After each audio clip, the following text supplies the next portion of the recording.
esquema Alzheimer o demencia.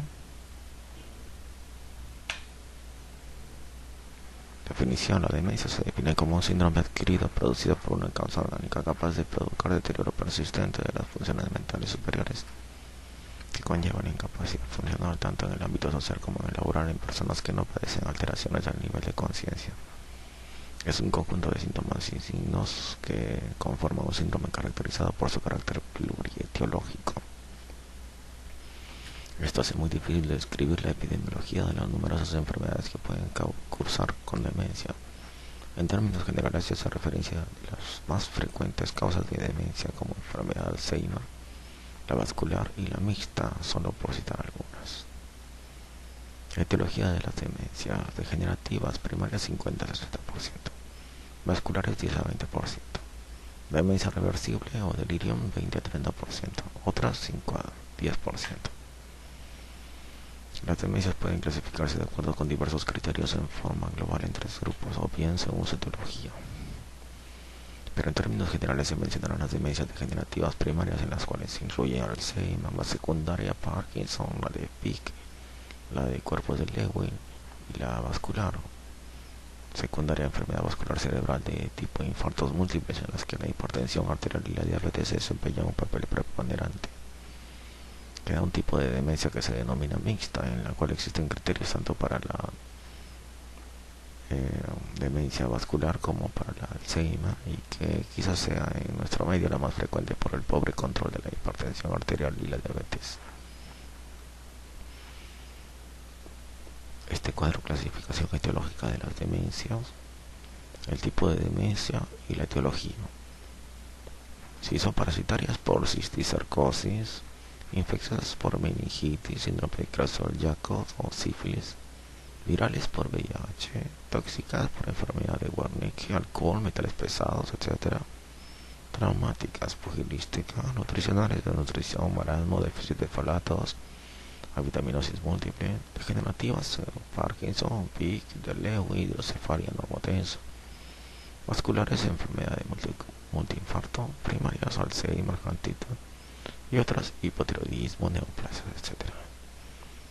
En la actualidad, la desnutrición, los déficits de folatos, la vitamina B12, el hipotiroidismo, los traumatismos craneoencefálicos frecuentes, así como niveles elevados de colesterol junto con diabetes e hipertensión arterial, se consideran factores de riesgo alto para la presencia de síndrome demencial, en especial la enfermedad de Alzheimer.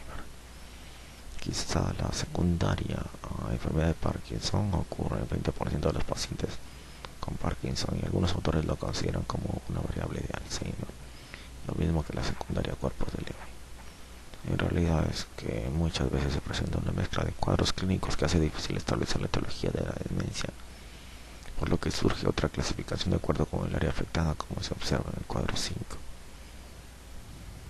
Clasificación según el área cerebral afectada.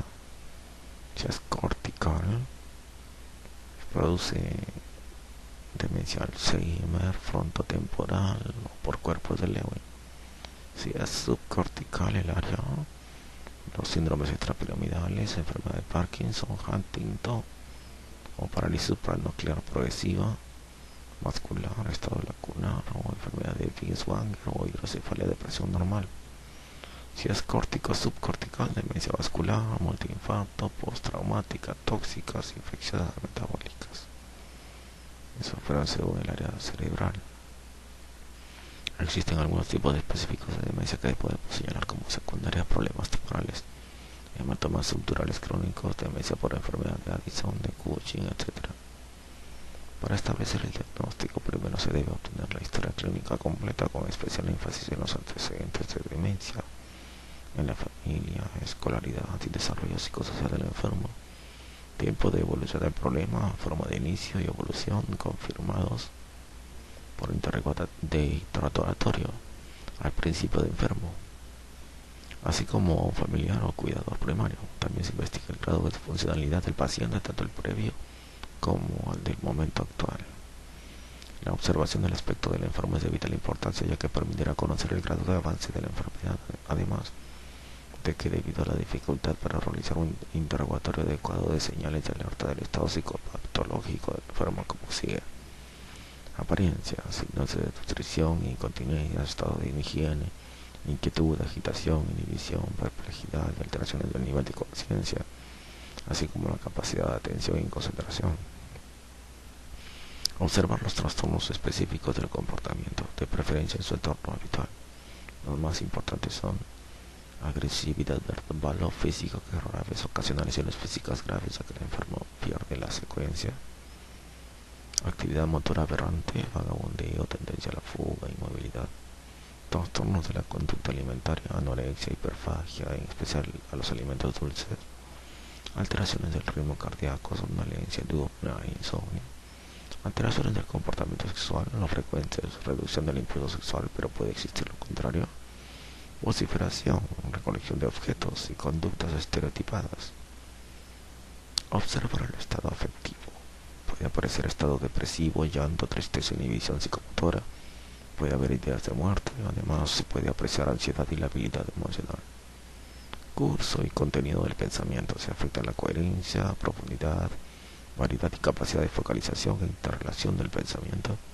Aparece lenguaje pobre, repetitivo, circunloquios y secuencias gramaticales, ideas delirantes, sobre todo paranoides, sin llegar a integrar un cuadro de delirio bien estructurado. Lo más frecuente son ideas de robo y sospechas de que alguien no es quien dice ser. Se relacionan con deterioro cognitivo. Alteraciones sensoperceptivas. En general, las alucinaciones se relacionan con la enfermedad de cuerpos de Lewy, y las visuales son las más frecuentes. Introspección. Debe evaluarse en forma sistemática la capacidad del sujeto para comprender su enfermedad y las limitaciones. Se debe incluir un examen neurológico detallado que permite eliminar causas que ocasionen síndromes similares, amnesia, traumatismo, enfermedades vasculares, etc., así como la exploración neuropsicológica especializada que incluirá las pruebas señaladas anteriormente: Mini-Mental, SPQS, prueba de reloj, ASCO, CAPCO, CAPDEX, Neuro-C, Blessed, GDS, FAST, Nosger, prueba de depresión, además de pruebas que orientan a detectar el maltrato al enfermo, violencia intrafamiliar o de colapso del cuidador, SARIT. No debe olvidarse la exploración completa del paciente como objeto de detectar problemas asociados como hipertensión arterial, etc.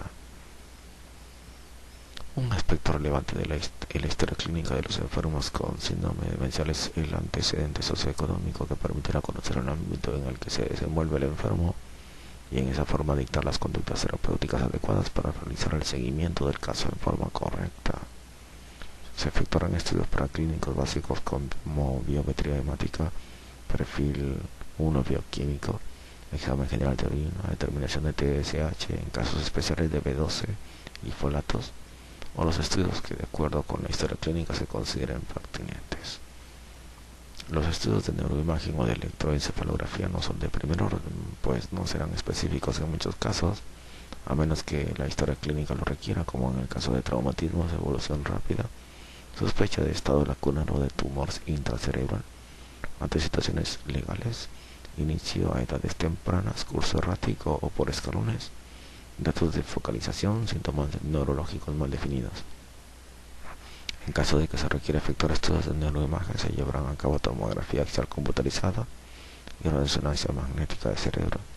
Los otros estudios de neuroimagen, además de ser muy costosos, no tienen ventajas diagnósticas muy específicas.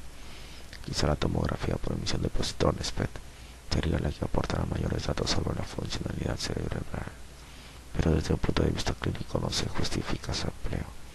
El electroencefalograma no ofrece ventajas diagnósticas, por lo que no se justifica su empleo. Caso clínico: la señora C, de 17 años de edad, extraída a consulta contra su voluntad por la hija con quien vive, ya que dice no estar enferma.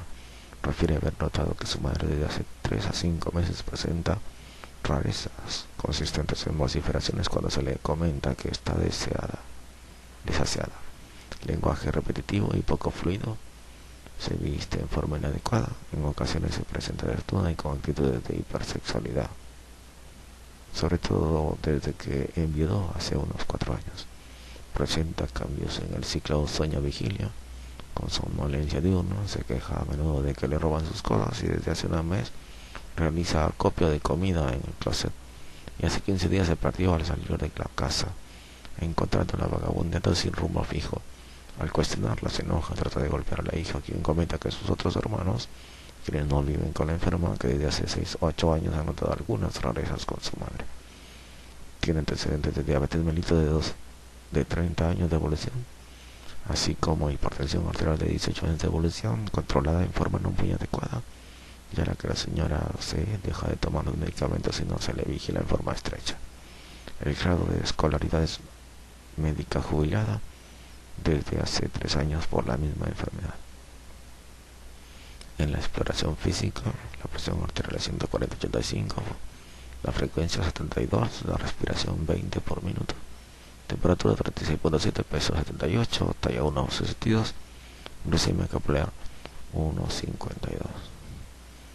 En el resto de la exploración no se encuentran datos anormales. Comentario: se trata de una paciente femenina de la octava década de la vida con datos clínicos que orientan a pensar en una posible síndrome demencial, con base en que existe interferencia para la enfermedad vascular, como el desaseo, la vestimenta inadecuada y la incapacidad de administrarse por sí sola los medicamentos. Se encuentran afectadas otras funciones mentales superiores como pérdida de orientación, referida a que se pierde con frecuencia, además de acopio de objetos y la presencia de ideas delirantes incompletas. No roban sus cosas. Agresividad, aunque se carecen por el momento de otros datos como alteraciones de la memoria, lenguaje, juicio y pensamiento abstracto, estado visoespacial, etc., se halla ante la presencia de un síndrome incompleto, por lo que se requiere realizar estudios para establecer el diagnóstico del síndrome de la posible causa etiológica del mismo. ¿Cuáles serían los estudios que deben realizar? De acuerdo con lo expuesto anteriormente, se requieren estudios neuropsicológicos con el fin de investigar las diferentes áreas que se encuentran afectadas, para lo cual se iniciará con la prueba del reloj. Se le pide que dibuje un reloj redondo en el cual anote los 12 números y coloque las manecillas indicando las 11 y 10 minutos. El resultado se evalúa de la siguiente manera: si colocó a los 12 números en forma correcta, se le darán 2 puntos. Si pone el número 12 en el sitio correcto, se califica con 3 puntos. Y si coloca adecuadamente las manecillas en la hora indicada, se califica con 2 puntos más. Será normal si reúne los 7 puntos. Posteriormente se realiza el mini mental de Fallstay, y si se obtienen más de 26 puntos se puede considerar como normal. Luego se realiza el ADASCO, que debe mostrar más datos. Se realiza la prueba de depresión de Savage GDS, la de deterioro global de Reisberg, y con estas pruebas se puede confirmar el diagnóstico del síndrome demencial, pero no se llega al aspecto etiológico, para lo cual se recurrirá a la clínica y se tratará de identificar el área afectada a través del interrogatorio y primero detectar si es cortical, subcortical o córtico-subcortical, de acuerdo con lo señalado en el cuadro 6. De acuerdo con los datos obtenidos, se establece el diagnóstico del área afectada y, como se señaló en el cuadro 5, se tendrá una orientación para encontrar la etiología del síndrome. Las pruebas realizadas de la señora dieron como resultado los siguientes: prueba de reloj 3, Minimental 14, GDS de depresión acortado 9, de deterioro global 4, ADAS 5, mostrando en conjunto alteraciones de la memoria, evocación, cálculo, graves alteraciones visoespaciales, con deterioro funcional muy grave y datos de desinhibición y desinterés con déficit frontal grave. En este caso, la posibilidad más viable es de demencia cortical, ya que reúnen los requisitos de esta, como son déficit frontal intenso, alteraciones visoespaciales, desinhibición y alteraciones de la memoria. Al mismo tiempo se reunieron los elementos suficientes para establecer el diagnóstico de síndrome de demencia de tipo cortical, y de acuerdo con el grado de deterioro funcional se pudo establecer que la paciente tenía evolución moderada a grave, es decir, de más de 5 años, según se señala en el cuadro 7. ¿En qué otros estudios se solicitaría para establecer el diagnóstico etiológico de este síndrome demencial que presenta la señora? Resulta interesante conocer el estado general de la señora, sobre todo porque tiene el antecedente de ser diabética y hipertensa de varios años de evolución, y es de suma importancia descartar otras posibilidades que puedan simular el cuadro de síndrome demencial o que pueda agravarlo, como la anemia, déficit de folato, síndrome urémico o la presencia de infección urinaria, que ocasionaría un síndrome de delirio, mal llamado demencia irreversible. El informe de los exámenes practicados con la señora es normal, lo que permite confirmar el síndrome de demencia de tipo cortical de moderado grave, pero aún no se tiene la causa etiológica del síndrome demencial. De acuerdo con el tiempo de evolución y la frecuencia, podría tratarse de enfermedad de Alzheimer. Sin embargo, es necesario realizar diagnóstico diferencial con demencia vascular, pues de acuerdo con el cuadro clínico tiene algunos datos que pueden corresponder a demencia subcortical, como es la depresión observada en el GDS. Además de que la pérdida de memoria no es uno de los primeros síntomas referidos, aunque presenta deterioro intelectual importante, ya que el de ser profesional actualmente tiene lenguaje poco fluido y con un vocabulario muy estrecho. Por este motivo, en este caso particular, se indicarían estudios de neuroimagen. Los estudios de neuroimagen en este caso son de importancia, ya que la evolución pasa a ser crónica. A pesar de ser crónica, no ha sido progresiva, dando la impresión de ocurrir en escalones con agravamiento de los últimos meses. Los datos clínicos, así como el antecedente de diabetes e hipertensión, obligan a realizar el diagnóstico diferencial con demencia vascular. Los estudios indicados en este caso son tomografía axial computarizada de cráneo y resonancia magnética de cerebro. La primera muestra datos de atrofia corto subcortical difusa, quizás relacionada con la edad, y en la resonancia se informan datos de microinfartos en regiones subcorticales difusas, además de atrofia significativa del lóbulo frontal y temporal bilateral de predominio derecho, leucoaracnosis y atrofia del hipocampo. Con estos elementos, el diagnóstico definitivo de la paciente será síndrome de demencia con demencia corto subcortical mixta, ya que hay datos de enfermedad de Alzheimer como de demencia vascular moderada a grave, con gran repercusión funcional, y por ello requiere vigilancia continua las 24 horas al día. La enfermedad de Alzheimer es la más frecuente de todas las demencias, caracterizada por el deterioro cognitivo de inicio insidioso de aparición tardía en la vida, en general en edades superiores a 65 años, lentamente progresiva e irreversible, sin tratamiento específico en la actualidad, que cursa con síntomas de pérdida de la memoria, afasia, apraxia, agnosia, alteraciones del juicio y del pensamiento abstracto, acompañadas de delirio, alucinaciones, la habilidad emocional, incapacidad funcional progresiva, y termina con la muerte. En los estudios histopatológicos descritos por Alois Alzheimer en el número 107 se encuentran placas seniles y madejas u ovillos neurofibrilares. La base clínica para el diagnóstico es la pérdida progresiva de la memoria y otros síntomas clave que se resumen en el cuadro 8. Existe una fase silente o preclínica con duración desconocida, y es factible que la afección neuronal se inicia décadas antes que las manifestaciones clínicas. La fase clínica inicia al presentarse los primeros síntomas, que no son muy importantes, pueden pasar inadvertidos si no se realiza el diagnóstico de síndrome demencial. Cuando estos síntomas son en realidad graves, se establece el diagnóstico de demencia y se inicia la fase demencial de la enfermedad. El tiempo medio a partir del inicio de los síntomas hasta que se establece el diagnóstico de demencial es de 2.5 a 3 años, y el tiempo medio estimado desde el inicio de la enfermedad hasta la muerte es de 5 a 10 años. Los síntomas son fundamentalmente neuropsicológicos, psiquiátricos y neurológicos. La pérdida de memoria es la característica neuropsicológica del Alzheimer, junto con deterioro del lenguaje, de las capacidades visoespaciales, motoras y las alteraciones de las funciones ejecutivas, como la capacidad de abstracción y de juicio. Las alteraciones de la memoria se caracterizan por disminución de la capacidad de aprendizaje y reproducción de nuevos contenidos, con alteración de la memoria de reconocimiento beneficiándose poco con pistas o claves. La memoria remota es la menos alterada al inicio, pues conforme avanza la enfermedad también se altera, aparece desorientación temporal y posteriormente topográfica. El lenguaje se altera, iniciando con afasia nominal y pérdida de la fluencia con tendencia a la repetición y deterioro progresivo de la comprensión verbal, que termina con ecolalia y palilalia. Se demuestran trastornos motores que van desde dispraxias visoespaciales, ideomotoras, motoras hasta abulia cognitiva. Disminuye la capacidad de reconocer objetos y caras, agnosias y prosopagnosia. Se alteran las funciones del lóbulo frontal, como la capacidad de planeación, juicio y pensamiento abstracto, y finalmente ocurre deterioro del funcionamiento personal y social con interferencia de las ABD y las actividades instrumentales diarias. Los síntomas psiquiátricos se presentan con una amplia gama de fenómenos: cambios de personalidad con tendencia a la apatía y disminución del interés y aceptación de rasgos premórbidos, depresión de 25 a 85% de los enfermos, trastornos del contenido del pensamiento en 30%, hay alucinaciones en 15%, puede haber ansiedad y agresividad en 20%, vagabundeo en 70%, trastornos al dormir 20%, problemas relacionados con el apetito en 30% y alteración del impulso sexual en 10%. Los síntomas neurológicos se presentan en fases avanzadas de la enfermedad con rigidez generalizada, incapacidad para la marcha y la deglución, incontinencia, los reflejos primitivos, sobre todo de succión y prehensión, y mioclonías. 15% de los sujetos presentan convulsiones de tipo epiléptico e hiperuralidad. Las causas de muerte son broncoaspiración y sepsis por infección urinaria o respiratoria.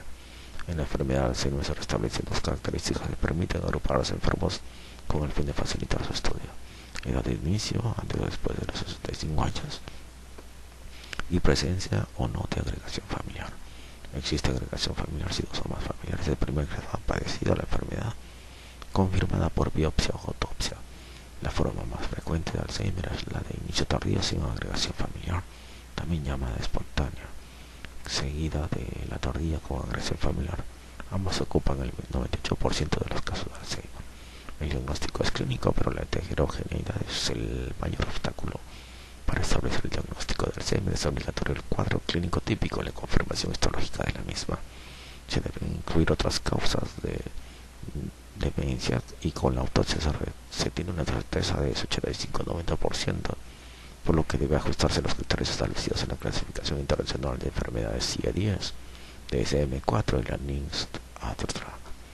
Se remite al lector a consultar las fuentes correspondientes. El CIE-10 proporciona la pauta para el diagnóstico de síndrome demencial y posteriormente Alzheimer, siendo una buena guía para establecer un diagnóstico correcto. El DSM-4 describe cada entidad etológica, lo que complica un poco para establecer un diagnóstico certero. En ADRDA se utiliza sobre todo en la investigación. Se deben reunir 4 criterios diagnósticos básicos, que son deterioro de las funciones cognitivas que comprometen el funcionamiento social, deterioro de la memoria, alteraciones de otras funciones cognitivas como lenguaje, pensamiento abstracto, juicio, alteraciones visoespaciales, acalculia, parálisis, afasias y agnosias, y existencia de criterios de exclusión, alteraciones del control emocional cuya duración sea mayor a 6 meses. Hay que tener en cuenta que se trata de una enfermedad adquirida de aparición tardía en la vida. Vamos a dejar esto y vamos a continuar en la siguiente grabación. Estamos en la página 359 de PDF.